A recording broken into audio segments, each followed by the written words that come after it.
ಏನು ಒಂದು ಜನಪದ ಕತೆ ಹೇಳ್ತಾ ಇದ್ರು. ಅಂದರೆ ಎಳ್ಚೆ ಹಣ್ಣಿನ ಮರಗಳು ಇಲ್ಲೆಲ್ಲ ಇತ್ತು, ಎಳ್ಚೆ ಹಣ್ಣಿನ ಮರಗಳು, ಗಸಗಸೆ ಮರಗಳೆಲ್ಲ ಇತ್ತು, ಅವೆಲ್ಲ ಜಾಸ್ತಿ ಇತ್ತು ಈ ಭಾಗದಲ್ಲಿ. ಅದಕ್ಕೆ ಎಳ್ಚೆನಹಳ್ಳಿ ಅಂತ ಹೆಸರು ಬಂತು. ಎಳ್ಚೆ ಹಣ್ಣಿನ ಹಣ್ಣುಗಳು ಸಿಗ್ತಾ ಇತ್ತಲ್ವ, ಅದಕ್ಕೆ ಅದು ರೆಪ್ರೆಸೆಂಟ್ ಆಯಿತು ಅಂತ ಅದೊಂದು ಜನಪದ ಕತೆ. ನಾವು ಅದೇ ಬಹುಶಃ ಬಿಲೀವ್ ಮಾಡಿದ್ವಿ. ಬಟ್ ಇಲ್ಲಿ ಬಂದಾಗ ನಮಗೆ ತಿಳಿತು ಅದು ಎಳಜಿಯರಹ ಹಳ್ಳಿ ಅಂತ. ಕೆರೆಯಂ ಕಟ್ಟಿಸು, ಬಾವಿಯಂ ತೋಡಿಸು, ದೇವನಾಗರವ ಮಾಡಿಸು ಅಂತ ಹೇಳ್ತು. ಅಂದರೆ ಯಾರು ಕೆರೆ ಕಟ್ಟಿಸ್ತಾನೋ, ಒಂದು ಆ ನೀರು ಜೀವಜಲ ಕೊಡ್ತಾನೋ ಅವ್ನು ದೇವ್ರ ಸಮವಾಗಿ ನಮ್ಮ ಜನ ನೋಡ್ತಾ ಇದ್ರು ಅನ್ನುವಂಥದ್ದು. ಡೇಟ್ ಕೂಡ ಮೆನ್ಷನ್ ಆಗಿದೆ, ಮೇ 26. ಮೇ 26ನೇ ತಾರೀಕು 1402 ಕ್ರಿಸ್ತ ಶಕದಲ್ಲಿ ಈ ಶಾಸನವನ್ನು ಹಾಕ್ಸಿರುವಂಥದ್ದು. ಅಣ್ಣಪ್ಪನ ಕೆರೆ ಅಂತ ಇದ್ವಿ. ಬಟ್ ಎಳಜಿಯರಹ ಹಳ್ಳಿಯ ಕೆರೆಗೊಂದು ಶಾಸನ ಇದೆ ಅಂತ ಹೇಳಿದ್ರೆ ನಿಜವಾಗ್ಲೂ ಗ್ರೇಟ್.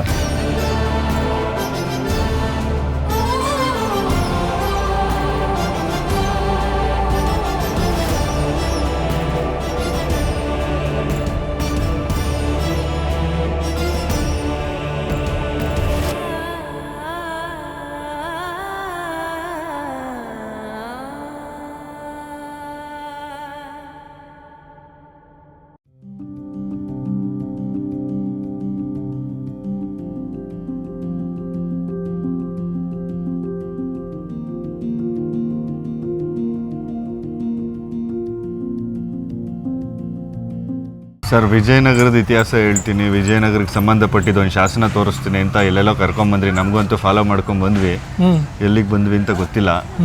ಸೊ ಈಗ ಒಂದು ಶಾಸನದ ಮುಂದೆ ಕೂತಿದ್ದೀವಿ. ಸೊ ಇದ್ದಿದ್ರಲ್ಲಿ ಈ ಥರದ್ದೊಂದು ಲೊಕ್ಯಾಲಿಟೀಲಿ ಒಂಥರ ತುಂಬ ಒಂದು ಚೆನ್ನಾಗಿ ನೀಟಾಗಿ ಇಟ್ಟಿರೋ ರೀತಿ ಇದೆ. ಇದು ಆ್ಯಕ್ಚುಲಿ ಮೊದಲು ಸಿಕ್ಕಿದಾಗ ಹೇಗಿತ್ತು ಸರ್? ಇದನ್ನು ಯಾರು ಕಂಡುಹಿಡಿದಿದ್ದು ಈ ಶಾಸನ? ಅಂದರೆ ಈ ಥರದೊಂದು ಶಾಸನ ಇದೆ ಅಂತದ್ದು ಇದು ರೆಕಾರ್ಡ್ ಆಗಿದ್ದ ಅಥವಾ ನೀವು ಇದನ್ನ ಎಸ್ಕವೇಟ್ ಮಾಡಿದ ಮೇಲೆ ರೆಕಾರ್ಡ್ ಆಯ್ತಾ? ಹೇಗೆ ಸರ್ ಇದು? ಏನು ಶಾಸನ ಸರ್ ಇದು? ಇವತ್ತೇನು ನಾವು ಹೇಳ್ತೀವಿ ಕರ್ನಾಟಕ ಸಾಮ್ರಾಜ್ಯ ಅಂದರೆ ವಿಜಯನಗರ ಅಂತ ಏನು ಹೇಳ್ತೀವಿ, ಅದಕ್ಕೆ ಸಂಬಂಧಪಟ್ಟಂತಹ 2ನೇ ಹರಿಹರ ರಾಯ ಆತನ ಆಡಳಿತದಲ್ಲಿ 1402 ಚಿತ್ರಬಾನ ಸಂವತ್ಸರದಲ್ಲಿ ರೆಕಾರ್ಡ್ ಆಗಿರುವಂತಹ ಶಾಸನ. ಫಸ್ಟು ನಾನು ಹೇಳ್ತೀನಿ ಇದ್ರ ಸ್ಟೋರಿ ಹೆಂಗಿತ್ತು ಏನಾಯಿತು ಅಂತೇಳಿ. ನಾನು ಶಾಸನಶಾಸ್ತ್ರ ಎಲ್ಲ ಓದ್ತಾ ಇದ್ನಲ್ಲ, ಆಗ ಇಲ್ಲಿ ನನ್ನ ಒಂದು ಬಾಲ್ಯ ಎಲ್ಲ ಇಲ್ಲೇ ಕಳೆದಿತ್ತು. ನಾನು ಇಲ್ಲೊಂದು ಟ್ಯೂಷನ್ ಬರ್ತಾ ಇದ್ದೆ, ಅವಾಗ ನೋಡ್ತಾ ಇದ್ದೆ ಈ ಕಲ್ಲು ಏನೋ ಬರ್ದಿದ್ದಾರೆ ಅಂತ, ಏನೋ ದೇವ್ರದ್ದೇನೋ ಮಂತ್ರ ಬರ್ದಿದ್ದಾರೆ, ಅದನ್ನು ಪೂಜೆ ಮಾಡ್ತಾ ಇದ್ದಾರೆ ಅಂತ ಅನ್ಕೊಂಡೆ. ಆಮೇಲೆ 2013ರಲ್ಲಿ ನಮ್ಮ ಸಂಸ್ಥೆ ಪರಂಪರೆ ಪುನರುತ್ಥಾನ ಕೇಂದ್ರ ಎಲ್ಲ ನಾವು ಸ್ಥಾಪನೆ ಮಾಡಿದ್ಮೇಲೆ ಈ ಶಾಸನಗಳು ಹುಡುಕೋದು ಓದೋದು ಇದೆಲ್ಲ ಮಾಡ್ತಾ ಇದ್ವಲ್ಲ, ಅವಾಗ ಫ್ಲ್ಯಾಶ್ ಆಯಿತು. ಅಲ್ಲಿ ಒಂದು ಇದಿದೆಯಲ್ಲ ಯಲ್ಲಮ್ಮ ದೇವಸ್ಥಾನದ ಹತ್ರ, ಅಲ್ಲಿ ಹೋಗೋಣ, ಬಹುಶಃ ಅದೊಂದು ಯಂತ್ರದ ಕಲ್ಲಿರ್ಬೋದು, ಏನೋ ಒಂದು ಬೀಜಾಕ್ಷರಗಳು ರಚನೆ ಮಾಡಿರ್ಬೋದು ಅಂತ ಇಲ್ಲಿ ಬಂದೆ. ಇಲ್ಲಿ ಬಂದಾಗ ಇಲ್ಲಿ ಇದು ಮುನಿಯಪ್ಪನ ಕಾಂಪೌಂಡ್ ಅಂತ. ಇದು ಎಲ್ಲಿ ಬರುತ್ತೆ ಅಂದರೆ ಕುಮಾರಸ್ವಾಮಿ ಲೇಔಟ್ ದಯಾನಂದ ಸಾಗರ್ ಕಾಲೇಜು ಹಿಂಭಾಗ. ಇದು ಹೌದು, ಅದು ದಯಾನಂದ ಕಾಲೇಜು. ಈ ಕಡೆ ನಿಮಗೆ ಇಲಿಯಾಸ್ ನಗರ ಪೈಪ್ಲೈನ್ 50 ಫೀಟ್ ರೋಡ್ ಬರುತ್ತೆ. ಅಲ್ಲಿಂದ ಪೈಪ್ಲೈನ್ ರೋಡ್ಗೆ ಬಂದರೆ ಚಿಕ್ಕ ರೋಡ್, ಅದು ಒಳಗಡೆ ಬರುತ್ತೆ. ಇದು ಒಂದು ಮುನಿಯಪ್ಪನ್ ಅವ್ರಿಗೆ ಸೇರಿದಂಥ ಲೊಕ್ಯಾಲಿಟಿ, ಮುನಿಯಪ್ಪನ ಕಾಂಪೌಂಡು ಅಂತ ಹೇಳ್ತಾರೆ. ಅವ್ರ ಮಗ ಚಿನ್ನಣ್ಣ ಅಂತ ಇದ್ರು, ಅವರು ತಾಯಿನೂ ಇದ್ರು. ಅವ್ರು ಇಲ್ಲಿ ಪೂಜೆ ಮಾಡ್ತಾ ಇದ್ರು ಸುಮಾರು 2017ರಲ್ಲಿ ಇರ್ಬೋದು. ಬಂದಂಥ ಒಂದು ಸಮಯದಲ್ಲಿ ಏನಾಗುತ್ತೆ ಅಂದರೆ, ಒಂದು ಅಜ್ಜಿ ಇರುತ್ತೆ, ಅವರು ಇದನ್ನ ಮಾರಮ್ಮನ ಕಲ್ಲು ಅಂತ ಇಷ್ಟೇ ಇತ್ತು. ಇದಕ್ಕೆ ಅರ್ಧ ಇತ್ತು, ಕೆಳಗಿತ್ತು, ಏನು ಈ ಥರದ್ದೆಲ್ಲ ಏನು ಕಟ್ಟೆ ಎಲ್ಲ ಏನಿರಲಿಲ್ಲ, ಮಾರಮ್ಮನ ಕಲ್ಲು ಅಂತ ಪೂಜೆ ಮಾಡ್ತಾ ಇದ್ರು. ಅವ್ರಿಗೆ ಹೇಳಿದೆ, ಈ ಥರ ಇಲ್ಲಿ ಏನೋ ಬರ್ದಿದ್ಯಮ್ಮ, ನಾನು ಓದ್ತೀನಿ ಇದ್ರನ್ನ ಹಂಗೆ ಹಿಂಗೆ ಅಂದರೆ, ಇದು ದೇವ್ರು ಅಂತ ನಾವು ಪೂಜೆ ಮಾಡ್ತಾ ಇದೀವಿ, ಏನೋ ಹಾಳು ಮಾಡಕ್ಕೆ ಬಂದಿದ್ರೆ ನೀವೊಂದು ಬೈದು ಕಳಿಸ್ಬಿಡ್ತು. ತಿರ್ಗಾ ನಮ್ಮದು ಪ್ರವೃತ್ತಿ ಏನೋ ಬಿಡಲ್ಲ, ತಿರ್ಗಾ ಬಂದು ರಿಕ್ವೆಸ್ಟ್ ಮಾಡೋದು, ಏನೋ ಇದೆ ನಾವು ಓದ್ತೀವಿ, ನಮ್ಮ ಕೆಲಸ ಆಗಬೇಕಲ್ಲ ಅಂತ. ಆವಾಗ ಒಂದಿನ ಏನಾಯಿತು, ನಾಯಿಗಳೆಲ್ಲ ಅಟ್ಟಿಸ್ಕೊಂಡು ಬಂದ್ಬಿಡ್ತು. ಅಯ್ಯೋ ಈ ಸವಾಸನೆ ಬೇಡ ಅಂತ ಒಂದು 6 ತಿಂಗಳು ಬಂದಿರಲಿಲ್ಲ ನಾನು. ಆಮೇಲೆ ತಿರ್ಗಾ ಬಿಡಲಿಲ್ಲ, ಕಾಡ್ತಾನೇ ಇತ್ತು, ಇದು ಏನೋ ಇದೆ ಇಲ್ಲಿ ಅಂತ. ಆಮೇಲೆ ತಿರ್ಗಾ ಬಂದಾಗ ಅವ್ರಿಗೆ ಹೇಳಿದೆ, ಈ ಥರ ನಾನು ನನ್ನ ಹುಡುಗರು ನಮ್ಮ ಟೀಮ್ ಅವರೆಲ್ಲ ಬಂದಿದ್ವಿ. ಆಗ ನೋಡಪ್ಪ, ಶುಕ್ರವಾರ ಬೆಳಗ್ಗೆ ನಾನು ತೊಳಿತೀನಿ, ಒಂದು ಅರ್ಧ ಗಂಟೆ ಟೈಮ್ ಕೊಡ್ತೀನಿ, ಆಮೇಲೆ ನಾನು ಅರ್ಶಿನ ಎಲ್ಲ ಬೆಳಿಬೇಕಿದ್ದಕ್ಕೆ, ಅಷ್ಟರಲ್ಲಿ ನೀನು ಏನು ಮಾಡ್ಕೊತೀಯ ಮಾಡ್ಕೊ ಅಂತ. ನಾನು ಏನಿಲ್ಲಮ್ಮ, ಗೋಧಿ ಹಿಟ್ಟು ಹಾಕ್ಬಿಟ್ಟು ನಾವು ಓದ್ತೀವಿ ಅಂತ ಹೇಳ್ಬಿಟ್ಟು ಗೋಧಿ ಹಿಟ್ಟೆಲ್ಲ ಹಾಕ್ಬಿಟ್ಟು ನಾವು ಫೋಟೋ ಮಾಡಿದ್ವಿ. ಆವಾಗ ಒಂದಷ್ಟು ಲಿಪಿ ಗೊತ್ತಾಗೋಯ್ತು, ವಿಜಯನಗರ ಕಾಲದಲ್ವಾ, 3 ರಾಯರ ಗಂಡ ಅದೆಲ್ಲ ಗೊತ್ತಾಗೋಯ್ತು. ನಾಯಕ ಅಂತ ಇದೆ, ಅರ್ಧ ನಾಯಕನ ಹೆಸರಿದೆ, ವಿಜಯನಗರ ಕಾಲದ್ದು ಅಂತ ಹೇಳ್ಬಿಟ್ಟು ಚಿತ್ರಬಾನ ಸಂವತ್ಸರ ಇಷ್ಟು ಗೊತ್ತಾಯ್ತು. ಬಟ್ ಇನ್ನೇನಿದೆ ಇನ್ನೇನು ವಿಷಯ ತಿಳಿತಾ ಇಲ್ಲ ಅಂತೇಳಿ ನಾವು PV ಕೃಷ್ಣಮೂರ್ತಿ ಸರ್ನ ಕರ್ಕೊಂಬಂದ್ವಿ. ಅವ್ರು ಬಂದರು, ಏನಿಲ್ಲಪ್ಪ, ಇದು ಬಿರುದಾವಳಿಗಳು ಬಿಟ್ಟು ಇನ್ನೇನು ಇಲ್ಲ, ಕೆಳಗಡೆ ಇದು ಶಾಸನ ಫುಲ್ ಇದೆ, ಇದನ್ನು ತೆಗಿಸ್ರಿ, ಆಮೇಲೆ ಬಂದು ಹೋಗ್ತೀನಿ ಅಂತ ಹೇಳ್ಬಿಟ್ಟು ಅವ್ರು ಹೊಟ್ಟೋಗ್ಬಿಟ್ರು. ಇದೇನಪ್ಪ ಇದು ಅರ್ಧಕ್ಕೆ ನಿಂತೋಯ್ತಲ್ಲ, ಯಾರನ್ನ ಮಾತಾಡೋದು ಏನನ್ನ ಮಾತಾಡೋದು ಅಂದರೆ, ಇಲ್ಲಿ ಮುನಿಯಪ್ಪ ಅವ್ರ ಮಗ ಚಿನ್ನಣ್ಣ ಅಂತ ಅವ್ರು ಕರೆದು ಹೇಳಿದ್ವಿ ಹಿಂಗೆಲ್ಲ, ಇವನ್ನೆಲ್ಲ ತೆಗಿಯೋಣ ಇದೇ ಅದೆಲ್ಲ ಬೇಡಪ್ಪ, ಆಮೇಲೆ ಊರಲ್ಲಿ ಏನೇನೋ ಮಾತಾಡ್ಕೊಂಡ್ಬಿಡ್ತಾರೆ ಅಂತ. ಆಮೇಲೆ ಅದೇ ಟೈಮಲ್ಲಿ ನಾವು ಹೆಬ್ಬಾಳದೆಲ್ಲ ಮಾಡಿಬಿಟ್ಟಿದ್ವಿ. ಅದನ್ನೆಲ್ಲ ತೋರಿಸ್ವಿ, ಹೆಬ್ಬಾಳದಲ್ಲಿ ನೋಡಿ ಈ ಥರ ಇದೆಲ್ಲ ಓದಿರ್ತಾರೆ, ಈ ಥರ ಏನಿಲ್ಲ ಡಾಕ್ಯುಮೆಂಟ್ ಆಗೋದು. ಡಾಕ್ಯುಮೆಂಟ್ ಆಗಿಲ್ಲ. ಕೃಷ್ಣಮೂರ್ತಿ ಸಾರು ಅಂದರು, ಇಲ್ಲಿಂದ ಯಾವ ಶಾಸನ, ಈ ಏರಿಯಾದಲ್ಲಿ ಶಾಸನ ಇದೆ ಗೊತ್ತಿಲ್ಲ, ಡಾಕ್ಯುಮೆಂಟ್ ಆಗಿಲ್ಲ ಇದು ಒಂದು. ಸರಿ ಅಂದ್ಬಿಟ್ಟು ಅವ್ರನ್ನೆಲ್ಲ ರಿಕ್ವೆಸ್ಟ್ ಮಾಡಿ ನಮ್ಮ ಟೀಮ್ ಅವರೆಲ್ಲ ಬಂದ್ವಿ, ಎಲ್ಲರೂ ಸೇರಿ ಇದನ್ನು ಅಗೆದುಬಿಟ್ಟು ಆಚೆ ತೆಗೆದು. ಇಲ್ಲಿ ಸ್ಥಳೀಯರು ಎಲ್ಲ ನಮ್ಗೆ ಸಪೋರ್ಟ್ ಮಾಡೋದು. ನೋಡಿದ್ರೆ ತುಂಬ ದೊಡ್ಡದು ಇದು, ಹತ್ರ ಒಂದು 4 ಅಡಿ ಮೇಲಿದೆ ಇದು. BL ರೈಸ್ಗಾಗ್ಲಿ ಪುರಾತತ್ವ ಇಲಾಖೆಯವ್ರಿಗಾಗ್ಲಿ ಯಾರ ಕಣ್ಣಿಗೂ ಇದು ಬಿದ್ದಿಲ್ಲ, ಇಲ್ಲ ದಾಖಲೆನೇ ಆಗಿಲ್ಲ, ದಾಖಲೆನೇ ಇಲ್ಲದೆ ಇರುವಂತದ್ದು. ನೀವು ಇದನ್ನ ಹುಡುಕಿದ ಮೇಲೆ ಈಗ ಪ್ರೆಸೆಂಟ್ ಆಗಿರುವಂತದ್ದು, ಪ್ರೆಸೆಂಟ್ ಆಗಿದೆ, ಇತಿಹಾಸ ಅಕಾಡೆಮಿಲಿ ಪ್ರೆಸೆಂಟ್ ಆಯಿತು. ಆಮೇಲೆ ಸಂಪೂರ್ಣವಾಗಿ ಆಚೆ ತೆಗೆದು ಫುಲ್ಲು ಅದನ್ನ ತೊಳೆದು ಇದು ಗೋಧಿ ಹಿಟ್ಟೆಲ್ಲ ಹಾಕಿದ್ವಿ. ಬಟ್ ಅಷ್ಟು ಗೊತ್ತಾಗ್ಲಿಲ್ಲ, ಯಾಕಂದ್ರೆ ಅಕ್ಷರಗಳ ಕೆಳಗಡೆ ಸೌದಿದೆ. ಆಮೇಲೆ ಎಸ್ಟಾಂಪೇಜ್ ಮಾಡಿದ್ವಿ. PV ಕೃಷ್ಣಮೂರ್ತಿ ಸರ್ ಬಂದರು, ಎಲ್ಲ ಬಂದು ಇಲ್ಲ ಟೀಗಿ ಕುಡ್ಕೊಂಡು ಒಂದಿನ ಎಲ್ಲ ಸ್ಪೆಂಡ್ ಮಾಡಿದ್ವಿ. ಆ ದೇವಸ್ಥಾನ ಎಲ್ಲ ಕುತ್ಕೊಂಡು ಕ್ಲೀನಿಗೆ ಓದಿದ್ವಿ. ಆಮೇಲೆ ಎಳಜೀರ ಹಳ್ಳಿ ಅದೆಲ್ಲ ಗೊತ್ತಾಯ್ತು. ಲಾಸ್ಟಲ್ಲಿ ಏನೋ ಅದು ಕೆರೆದೇನೋ ಇದಾಗ್ತಾ ಇತ್ತು. ನೋಡಿ ಸರ್, ಅದು ಕೆರೆ ಅಂತಾನೆ ಇದೆ ಅನ್ಸುತ್ತೆ. ಆಮೇಲೆ ಲಾಸ್ಟಲ್ಲಿ ಇಲ್ಲ ಅದು ಕಾ ಬದಲು ಹಿಂಗೆ ಇದಾಗಿದೆ, ಅದು ಕೆರೆನೆ ಅಂತ ಹೇಳಿ ಅವರು ಫೈನಲೈಸ್ ಮಾಡಿದ್ರು. ಫೈನಲೈಸ್ ಮಾಡಿದ್ಮೇಲೆ ಶಾಸನ ಪಾಠ ರೆಡಿ ಆಯಿತು. ಆವಾಗ ನಮಗೆ ಬಹುಶಃ ಎಂಥ ದೊಡ್ಡ ಆಶ್ಚರ್ಯ ಅಂದರೆ, ನಾವೆಲ್ಲ ಎಳ್ಚೇನಹಳ್ಳಿದ ಕತೆ ಕೇಳ್ತಾ ಇದ್ವಿ. ಎಳ್ಚೇನಹಳ್ಳಿ ಹೆಸರು ಹೆಂಗೆ ಬಂತು? ಏನು ಒಂದು ಜನಪದ ಕತೆ ಹೇಳ್ತಾ ಇದ್ರು. ಅಂದರೆ ಎಳ್ಚೆ ಹಣ್ಣಿನ ಮರಗಳು ಇಲ್ಲೆಲ್ಲ ಇತ್ತು, ಎಳ್ಚೆ ಹಣ್ಣಿನ ಮರಗಳು, ಗಸಗಸೆ ಮರಗಳೆಲ್ಲ ಇತ್ತು. ಅವೆಲ್ಲ ಜಾಸ್ತಿ ಇತ್ತು ಈ ಭಾಗದಲ್ಲಿ, ಅದಕ್ಕೆ ಎಳ್ಚೇನಹಳ್ಳಿ ಅಂತ ಹೆಸರು ಬಂತು. ಎಳ್ಚೆ ಹಣ್ಣಿನ ಹಣ್ಣುಗಳು ಸಿಗ್ತಾ ಇತ್ತಲ್ವ, ಅದಕ್ಕೆ ಅದು ರೆಪ್ರೆಸೆಂಟ್ ಆಯಿತು ಅಂತ ಅದೊಂದು ಜನಪದ ಕತೆ. ನಾವು ಅದೇ ಬಹುಶಃ ಬಿಲೀವ್ ಮಾಡಿದ್ವಿ. ಬಟ್ ಇಲ್ಲಿ ಬಂದಾಗ ನಮಗೆ ತಿಳಿತು ಅದು ಎಳಜಿಯರಹ ಹಳ್ಳಿ ಅಂತ. ಎಳಜಿಯರಹ ಅಂದರೆ ಏನು ಅಂದರೆ, ಇವರು ಒಂಥರ ಶೈವ ಪಂಕ್ತದವರು, ಕಾಳಮುಖ ಕಪಾಲಿಕರು. ಇವರೆಲ್ಲ ಏನು ಒಂದು ದೇಹ ಸದೃಢತೆಯಿಂದನೇ ಒಂದು ದೈವತ್ವವನ್ನು ರೀಚ್ ಮಾಡ್ತೀವಿ ಅಂತ ಹೇಳಿ ಶಿವನ ಆರಾಧನೆ ಮಾಡುವಂತಹ ಒಂದು ಪಂಕ್ತ. ನೀವು ನೋಡ್ತೀರಾ ನಾಥ ಪರಂಪರೆ ಇದೆಲ್ಲ ಅವ್ರು ಯೋಗ ಮಾಡ್ತಿರೋದ್ರಲ್ಲಿ ದೇವಸ್ಥಾನದಲ್ಲಿ ಕಾಣುತ್ತೆ. ಇದು ಹಿಂದ್ಗಡೆ ಏನಿದೆ, ಇದು ಎಲ್ಲಿ ಸಿಕ್ತಲ್ವಾ, ಇದು ಬೆಟ್ಟದ ಕೆಳಗಡೆ ಅಲ್ಲಿತ್ತು ಹಿಂದೆ.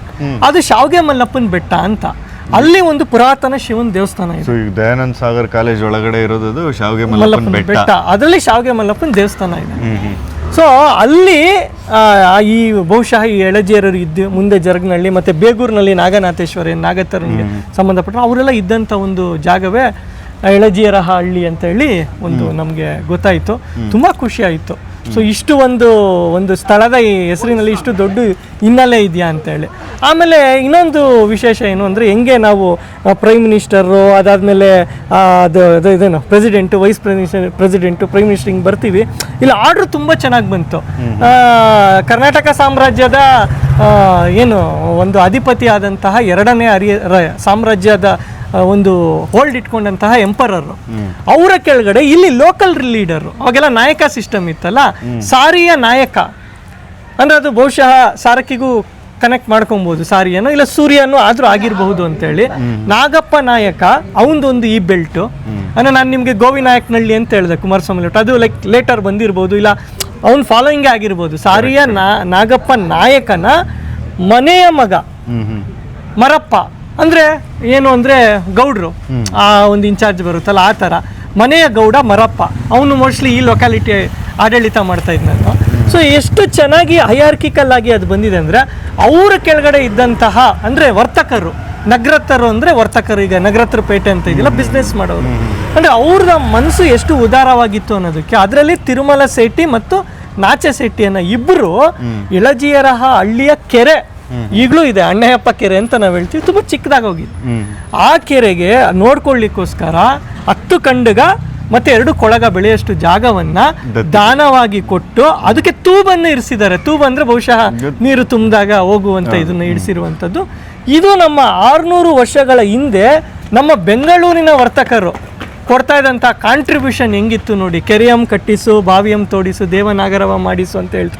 ಅಂದರೆ ಯಾರು ಕೆರೆ ಕಟ್ಟಿಸ್ತಾನೋ, ಒಂದು ಆ ನೀರು ಜೀವಜಲ ಕೊಡ್ತಾನೋ ಅವ್ನು ದೇವ್ರ ಸಮವಾಗಿ ನಮ್ಮ ಜನ ನೋಡ್ತಾ ಇದ್ರು ಅನ್ನುವಂಥದ್ದು.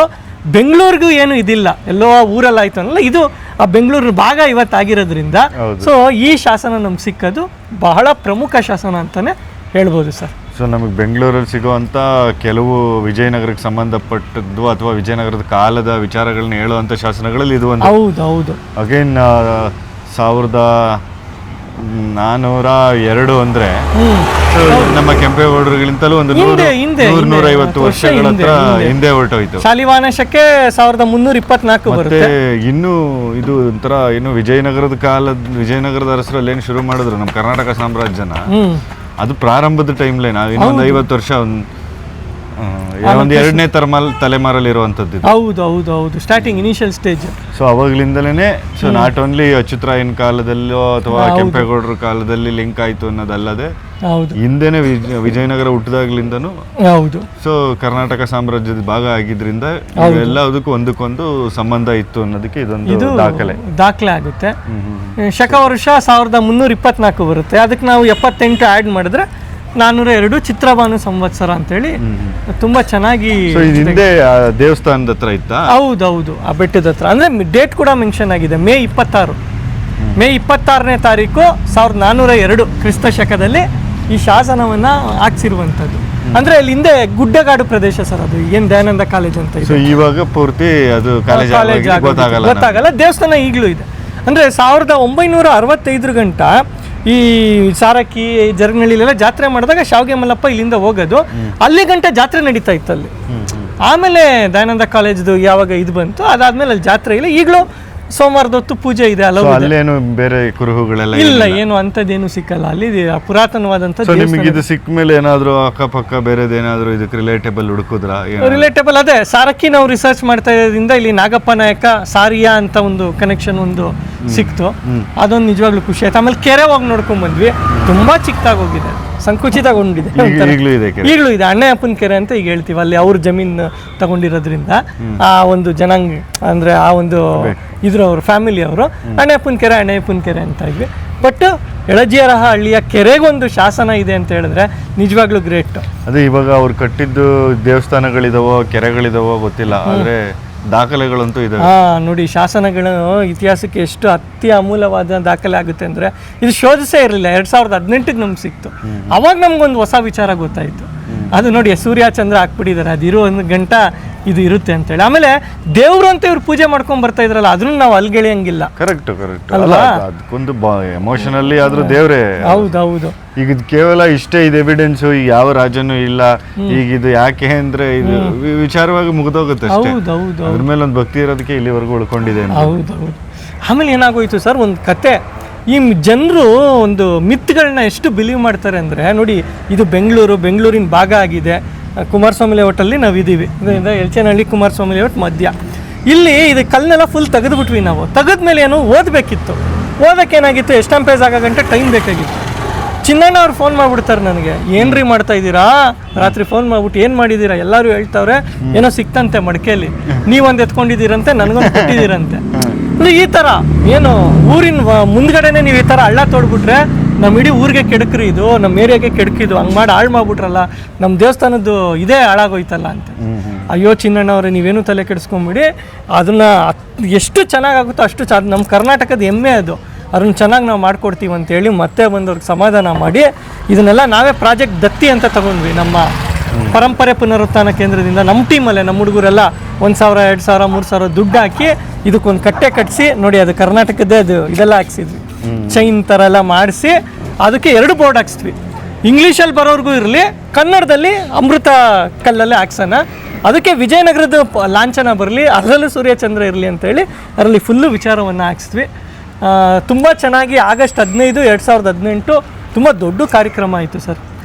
PV ಕೃಷ್ಣಮೂರ್ತಿ ಅವರು, SK ಅರುಣಿ ಸರು, ಧನ್ಪಾಲ್ ಸರು, ಆಮೇಲೆ ಶೂದ್ರ ಶ್ರೀನಿವಾಸ್ ಅಂತ ಕವಿಗಳು, ಇವರೆಲ್ಲರೂ ಸಾಕಷ್ಟು ಜನ ಬಂದು, ನಮ್ಮ ಸಾರಕ್ಕಿ ಜ್ಞಾನ ಬೆಳಕಿನ ಎಡೆಗೆ ತಂಡ ಅವರೆಲ್ಲ ಬಂದು ಇಲ್ಲಿ ದೊಡ್ಡ ಫ್ಲಾಗ್ ಹಾಸ್ಟ್ ಮಾಡಿ ದೊಡ್ಡ ಕಾರ್ಯಕ್ರಮ ಇದನ್ನು ಇನಾಗ್ರೇಟ್ ಮಾಡಿದ್ವಿ. ತಿರ್ಗಾ ಪುನಃ ಇನಾಗ್ರೇಟ್ ಮಾಡಿ ಅವ್ರನ್ನೆಲ್ಲ ಓಪನ್ ಮಾಡಿದಾಗ ನಮಗೊಂದೆಲ್ಲ ಒಂದು ನಮ್ಮ ಇಡೀ ತಂಡಕ್ಕೆ ಒಂದು ಆತ್ಮತೃಪ್ತಿ. ಗ್ರೇಟ್ ಸರ್, ಧನ್ಯವಾದಗಳು. ಅಂದ್ರೆ ಒಂದು ಕಲ್ಲನ್ನ ರಕ್ಷಣೆ ಮಾಡ್ಬೇಕು ಅನ್ನೋದು ಅಷ್ಟು ಸುಲಭ ಅಲ್ಲ. ಹೌದೌದು. ಅಲ್ಲೆಲ್ಲೋ ಇದೆ, ನಾನೇ ರಕ್ಷಣೆ ಮಾಡ್ತೀನಪ್ಪ ಅನ್ನೋಕ್ಕೂ ಆಗಲ್ಲ, ಅಥವಾ ಅದ್ರಲ್ಲಿ ವಿಷಯ ಇದೆ ನಾನೇ ತಿಳ್ಕೊಳ್ತೀನಿ ಅನ್ನೋಕ್ಕೂ ಆಗಲ್ಲ. ಆಕ್ಚುಲಿ ನಾವು ಧನ್ಪಾಲ್ ಸರ್ ಒಂದ್ ಕಡೆ ಹೋದಾಗ್ಲೂ ಒಂದು ಕಾಂಪೌಂಡ್ಗೆ ಮಾಡಿ ಇಟ್ಟಿದ್ರು ಒಂದು ವೀರ್ಗಲ್ಲು. ಸೊ ಅವ್ರು ಅವ್ರ ತಿಳ್ಕೊಂಡಿರೋದೇ ಅದನ್ನ ಅಮ್ಮ ಅಂತ, ದೇವಿ, ಮಹಾದೇವಿ ಅಂತ. ಅವ್ರು ಹಂಗೆ ಅದಕ್ಕೆ ಕೋಳಿ ಅರಕೆ ಕೊಟ್ಕೊಂಡು ಈ ತರ ಅದನ್ನೊಂದು ತುಂಬಾ ಇದರಲ್ಲಿ ಭಕ್ತಿಯಿಂದ ಮಾಡ್ತಾ ಹೋಗ್ತಾ ಇದ್ದಾರೆ. ನಾವು ಹೋಗ್ಬಿಟ್ಟು ಅಲ್ಲಿ ಸಡನ್ ಆಗಿ ಅದನ್ನ ಇದು ಅಮ್ಮ ಅಲ್ಲ, ಇದು ವೀರ, ಇದು ಹುಡುಗ, ಇದು ಗಂಡು ಅಂತ ಅಂತಿದ್ದಂಗೆನೆ ಅವ್ರ ಭಾವನೆಗಳೇ ಬದಲಾಗಿ ಹೋಗುತ್ತೆ. ಆದ್ರೆ ಬಟ್ ಅದ್ರದ್ದು ಆಮೇಲೆ ನಾವು ಅವ್ರಿಗೆ ಅದನ್ನೇ ಹೇಳಿದ್ವಿ, ಇಲ್ಲ ಅದು ದೇವ್ರೆ, ಅದು ಗಂಡ, ಅದು ಅಮ್ಮ ಆದ್ರೂ ಅಪ್ಪ ಆದ್ರೂ ದೇವ್ರೆ, ನೀವು ಅದನ್ನ ಕಂಟಿನ್ಯೂ ಮಾಡಿ, ಅದ್ರಲ್ಲೇನು ಅಲ್ಲ, ಬಟ್ ಅದೊಂದು ವೀರಗಲ್ಲು, ವೀರನ ಕಲ್ಲದು ಅಂತ ಅವ್ರಿಗೆ ಅವಾಗ ಕಥೆ ಹೇಳ್ದಾಗ ಆಯ್ತು. ಅಂದ್ರೆ ಒಂದಷ್ಟು ಧಾರ್ಮಿಕವಾಗಿ ಎಲ್ಲಾ ರೀತಿಯಿಂದಲೂ ಫೇಸ್ ಮಾಡಿ ಇದನ್ನ ರಕ್ಷಣೆ ಮಾಡ್ಬೇಕು. ಹೌದೌದು, ಈಗಲೂ ನೋಡಿ ಅವ್ರ ನಂಬಿಕೆ ಅದೇ, ಮೊಸರು ಹಾಕ್ತಾರೆ, ಇದು ಮಾರಮ್ಮ ಕಲ್ಲು ಅಂತಾನೆ ಅವ್ರ ಒಂದು ಬಿಲೀಫ್ ಇರೋದು. ಆಯ್ತು, ನಿಮ್ ನಂಬಿಕೆನೂ ನಾವು ರೆಸ್ಪೆಕ್ಟ್ ಮಾಡ್ತೀವಿ, ನಾವು ಈ ತರ ಒಂದು ಬೋರ್ಡ್ ಹಾಕಕ್ಕೆ ಅವಕಾಶ ಮಾಡ್ಕೊಡಿ ಅಂತ ತಿಳಿಸ್ಕೊಟ್ಮೇಲೆ ಊರವರೆಲ್ಲ ಸೇರಿದ್ರು, ಕೈ ಜೋಡಿಸ್ರು. ಅಂದ್ರೆ ಆ ಜಾಗೃತಿ ತುಂಬಾ ಇಂಪಾರ್ಟೆಂಟ್ ಸರ್. ಆಮೇಲೆ ಯಾರೋ ಬಂದು ನಮ್ಮ ದೇವಸ್ಥಾನಕ್ಕೆ ಕೈ ಹಾಕ್ತವ್ರೆ, ಏನೋ ಇದೆ, ಏನೋ ಬರ್ದಿದೆ, ಅವ್ರಿಗೆ ತಿಳಿದಿಲ್ಲ, ಇವ್ರೇನೋ ಎತ್ಕೊಂಡು ಹೋಗ್ತಾರೆ, ಇದೇ ಅವ್ರ ಮೈಂಡಲ್ಲಿ ಇರೋದು. ಅದೇ ಎಷ್ಟೋ ಜನಕ್ಕೆ ಈ ಕಲ್ಲುಗಳ ಕೆಳಗಡೆ ಏನಾದ್ರೂ ನಿಧಿ ಇರುತ್ತೆ, ಮತ್ತೊಂದೇನೋ ಇರುತ್ತೆ ಅನ್ನೋ. ಹೌದೌದು, ಅದೇ ಭಾವನೆಯಲ್ಲಿ ಆಗುವಂಥದ್ದು. ಸೊ ಒಂದು ಒಳ್ಳೆ ದಾಖಲೆ ಆಗಿದೆ ಸರ್. ಇವತ್ತಿಗೂ ಎಷ್ಟೋ ಜನ ಕಾಲ್ ಮಾಡಿ ಲೊಕೇಶನ್ ಕೇಳ್ತಾರೆ, ಲೊಕೇಶನ್ ಕಳಿಸಿದ್ರೆ ಬಂದು ಇಲ್ಲೆಲ್ಲ ನೋಡಿಕೊಂಡು ಫೋಟೋಸ್ ತಗೊಂಡೆಲ್ಲ ಹೋಗ್ತಾರೆ. ನಿಜವಾಗ್ಲೂ ನಮಗೆ ತುಂಬ ಖುಷಿ ಆಗುತ್ತೆ. ಎಳಜಿಯರ ಹಳ್ಳಿ ಸೀಮೆಯ ಅಂತ ಬರುತ್ತೆ. ಸೀಮೆ ಅಂದರೆ ಇದೆಲ್ಲ.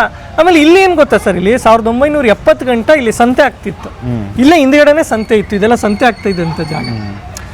ಸೊ ಹಂಗಾಗಿ ನೋಡಿ, ಆ ನಗರತ್ರ ಅಂತ ಏನಿದ್ರು ಅದು ಕಂಟಿನ್ಯೂ ಆಯ್ತು. ಆಮೇಲೆ ಈ ಬನಶಂಕರಿ ಮಾರ್ಕೆಟು ಇದೆಲ್ಲ ಬಂತು. 73ನಲ್ಲಿ ಬೀಡಿಯಾಗಾಯ್ತು ಇದು. ಅಲ್ಲಿ ಗಂಟ ಒಂಥರ ಒಂದು ಇದಿತ್ತು. ಆಮೇಲೆ ಇದು ಹೇಳ್ತಾರೆ ಚಿನ್ನಣ್ಣ ಅವ್ರು, ಈಗ ಇಲಿಯಾಸ್ ನಗರ್ ಅಂತ ಏನ್ ಹೇಳ್ತೀವಿ, ಇದೆಲ್ಲ ಬೆಳೆ ಬೆಳೀತಾ ಇದ್ರಂತೆ. ಆಮೇಲೆ ಕೆರೆ ಇತ್ತಂತೆ ಇಲ್ಲಿ, ಇದೆಲ್ಲ ಬೆಳೆ ಬೆಳೀತಾ ಇದ್ದಂಥ ಜಾಗ. ಇವತ್ತು ಅದನ್ನ ನಾವು ಕಲ್ಪನೆನೂ ಮಾಡ್ಕೊಳಕ್ಕಾಗಲ್ಲ, ಹಂಗೆ ಆ ಥರ ಒಂದು ಬೆಳವಣಿಗೆ ಆಗೋಗಿದೆ. ಅದೇ ಆ ಕಾಲಕ್ಕೆ ಈ ಕಲ್ಲನ್ನ ಇಲ್ಲಿ ಸ್ಥಾಪಿಸುವಂತ ಜಾಗದಲ್ಲಿ ಇದೊಂದು ಬಹುಮುಖ್ಯವಾದ ಜಾಗ. ಹೌದು. ಸೊ ಇವಾಗ ಈ ನಗರದ ಭರಾಟೆಯಲ್ಲಿ ಯಾವ್ದೋ ಒಂದು ಸಂದಿಗುಂದಿಲಿ ಅಲ್ಲಿ ಹೋಗಿ ಸಿಗಾಕೊಂಡಿರೋ ತರ ನಮಗೆ ಫೀಲ್ ಆಗ್ತಾ ಇದೆ. ಆಮೇಲೆ ಪ್ರಮುಖವಾಗಿ ಎಲ್ಲಮ್ಮ ದೇವಸ್ಥಾನ ಇದೆ ಇಲ್ಲಿ. ಅಲ್ಲಿ ಒಂದು ದ್ರವಿಡ ಪರಂಪರೆ ಈಗಲೂ ಹುತ್ತಾ ಇದೆ. ಅಂದ್ರೆ ಏನು ನಾವು ನೇಚರ್ ವರ್ಷಿಪರ್ಸ್ ಅಂತ ಏನು ಹೇಳ್ತೀವಿ, ಅದು ಈಗಲೂ ಕೂಡ ಹಂಗೆ ಇದೆ. ನೀವು ಬಂದ್ರೆ ನೋಡ್ಬೋದು ಅದು. ಬನ್ನಿ.